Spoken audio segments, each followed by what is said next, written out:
All right, so part 3, now we're going to start looking at some of the concerns and thinking, hey, some stuff's working for these students. Let's figure out who it's not working for, and then we can figure out what to do about that. So, which student group had the slowest growth?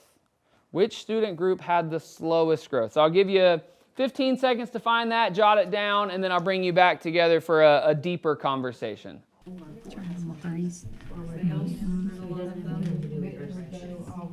thin line going down.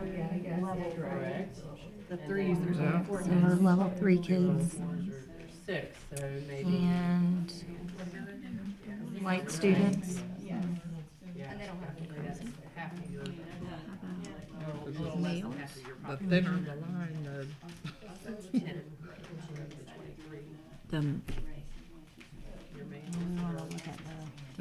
I'm guessing. Or would it be? So it doesn't have anything to do with It would regression. go all the way that way, right? Oh yeah, I guess. Level Yeah, you're 3. right. So level 3. Okay. Yeah. Oh. Yeah, because level. Because this is growing. Yes. Not just, And they don't have any going this way Right. for losing ground. Right. also The slowest look at covers the growth. gender. Oh, yeah. Female. All right, once you've found that, I want you to go back and look at the classroom profile. Same thing that we did last time. Are any students skewing the average? Are there any students that are skewing the average? And how many in the slowest growing group have not met growth indicator 2? So there's a couple questions there that you can go back to the classroom profile to find. 1, 2, 3 of them lost more than one bucket. You see that? So this kid is a 3, right? Lost more than one bucket. This kid lost more than one bucket. This kid lost more than one bucket. Wow. And how many? Significant loss. How many were there total? Yeah, out of only the 4, because remember, you're not including this person. They didn't have a prior year. So out of 4, 3 fell. Yeah, more than one bucket. Not just fell, but fell more than one bucket. All right. But then, and so even if you took one out, it's still going to be pretty It's low. still gonna- I mean, yeah. Only one of them met. That was from prior year to PM2. PM1 is whenever they scored 3rd grade level. Which could have just been a bad day. Yeah. So here And again, it's here. PM1. They haven't learned any of the new content. So look in here, prior 3s. So in the first of the year, way down, but then up. Prior year, way down, up. Prior year, way down, and then up. So that's also a pattern. So I'm hearing kind of at first these two conversations happening. Some just focused on level 3. Some talked about 3s, 4s, and 5s together, all the proficient students. And then I've also heard some conversations around males. So I want to go back and look at the classroom profile real quick. We talked about this a little bit at Rural Connect 2. This idea that some of the subgroups, we need to be really careful around jumping to conclusions based on one subgroup when it might actually be a subset of another subgroup that is the more pressing concern. So if I look at the males, right, so I've highlighted the males here. Here are the males with red, here are the majority of the males with the red lines. What do you notice about that, like, cross-section of the males with the majority of the red lines and then the males at the top half? Like, does anyone notice where that second highlighting I did, what that was? Like, what is this group that I highlighted? 3s, 4s, and 5s. Yeah. So there just happens to be a larger populations of males that were prior year 3s, 4s, and 5s. Well, what else did we know about our 3s, 4s, and 5s? They're also not growing quickly enough. They're also regressing.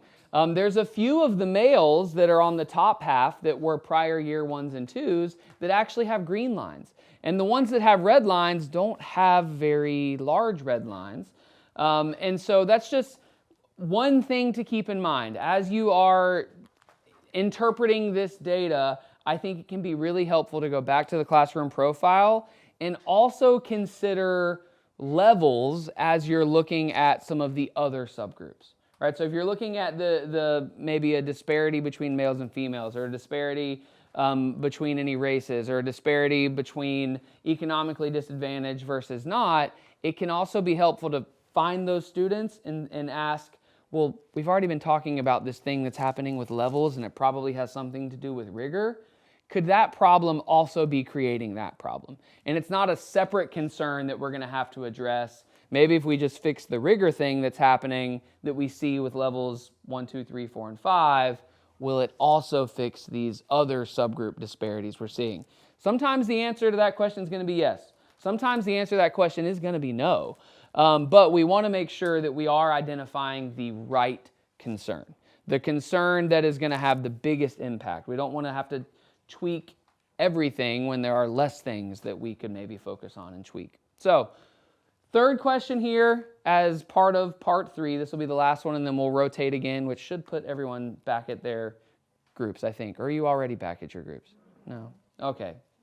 We'll get there eventually, I guess.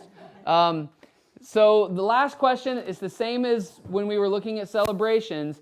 What might be different instructionally for these students than in those that are growing more quickly, right? So we're kind of making this comparison between the level 1s and the students who are proficient.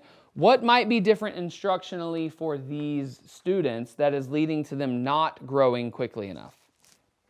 So if we look at our subgroups, the males fall in that group of the 3 and higher, which is what we said before. We're not reaching a higher level. Right. So the rigor wasn't aligned, so that they're in more than one of those subgroups. So, and then in some cases, you've got 1, 2, 3 of them who are students with disabilities, so they would also fall in that subgroup. So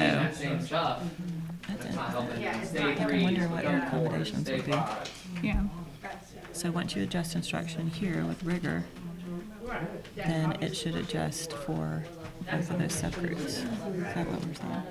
Back to the, Up here, that we're talking about. right, that's obviously working for that population of students. Right. So would it work for this population? This is almost at the expense of this, right? Like that focus.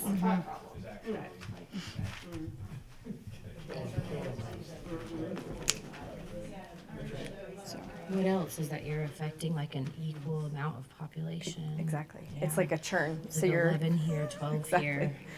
right. So like ethically speaking, you're not really in Meaning. service. Right. To To the other most. half. Right. Yeah. You're just moving the problem around. Just maybe Depth of Yeah. the standard. It's just- increase rigor. Increase rigor.